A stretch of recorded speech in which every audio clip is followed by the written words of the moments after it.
Well, I guess it looks like we're doing the Rhino today.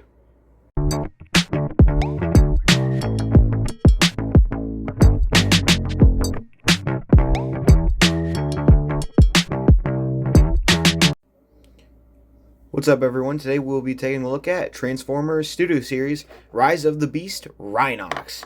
Now, I got this guy at a Walmart for only 35 bucks. You know, he was on clearance. So, he's not that bad. Wish I didn't have to pay that much for him because this figure, or at least just my copy, I know my friend has one and his also has some issues. Like, his legs are a little loose here. But other than that, he's pretty great. His posability is on point. You can, how his legs are situated, you can get some really good poses, or you can get some really bad poses too. Just give him like that. And his ankles, what I love for his posability is that his ankles, they have such great pivot. Like he broke his ankle here, but still, he can do a full pivot on his ankles, and it's great. His arms are very flexible. I will admit he's got some good reach. The only issue is like how his, because of his transformation, how his hands work.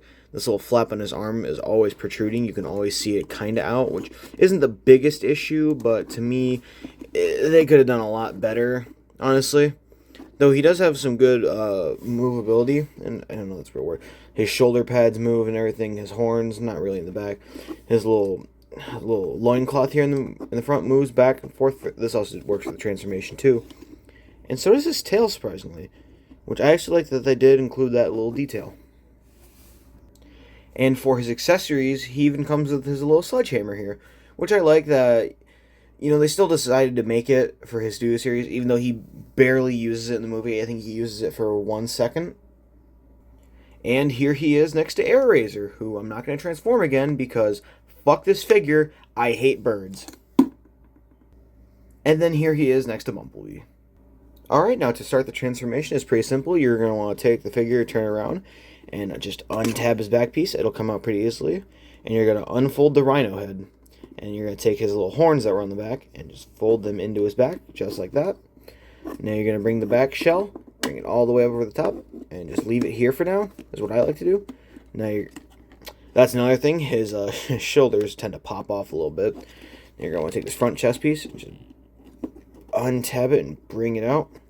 Well, first it helps to undo his abs. Bring down this piece right here. This one also likes to untap.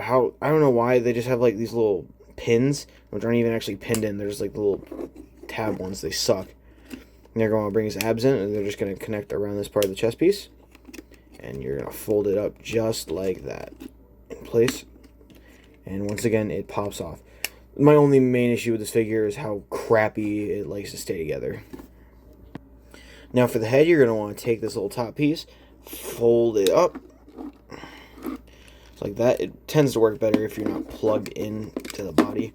You're just going to want to fold this head piece up, bring out his horn, just like that. Bring the head right back over. You're going to want to go into the neck and fold out this piece right here. Stops it from tabbing onto the head.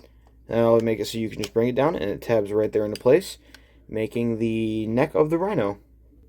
Now you're going to want to take the legs and just fold them down into place like this. The legs are pretty simple, which is one thing I really like about this bot. His alt mode is that his legs just fold down. No ass backwards folding into each other or anything like that. After that, you're going to want to take this back piece and it's going to untab right here. Bring it down. It's going to plug in right here.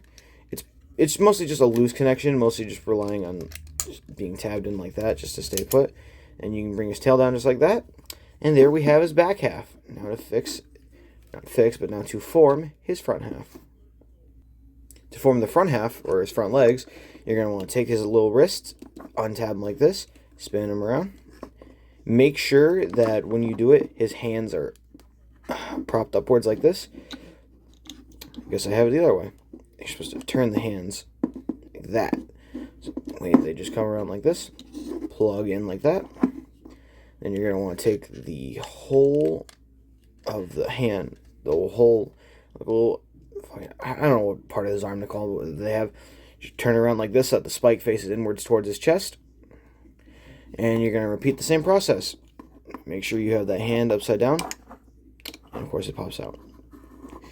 Yeah, that's the issue with my figure. It's really bringing down this figure's quality for me. Bring it right back around. It's not going to go in all the way, which is unfortunate, but, you know, cut some corners, I guess. That's the average Hasbro response whenever they make toys. You're going to want to fully extend these. They're on, not butterfly joints, but you're going to angle them into these little sockets and just push them in, and they should just go right in. Always the issue with mine is that it never wants to go in properly. And just like that, the transformation is done. And after all of that hard work, we now have Rhinox in his Rhinoceros mode. Honestly, for the Beast Wars characters that they put in Rise of the Beast, I much prefer them in their animal modes to their robot modes.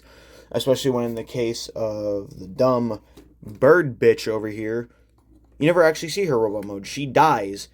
She gets killed. But, you know, it's still cool that they have them, even though we barely see them. And even though they barely have any role in the movie besides being, you know, background fighters, he is still pretty cool.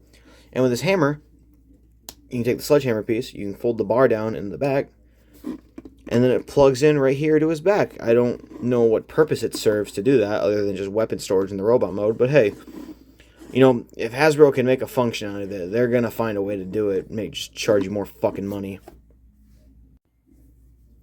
Other than all that, I hope you guys enjoyed the video. It's been fun to make. Have a great 4th of July. Make sure to like and subscribe, and have an amazing day.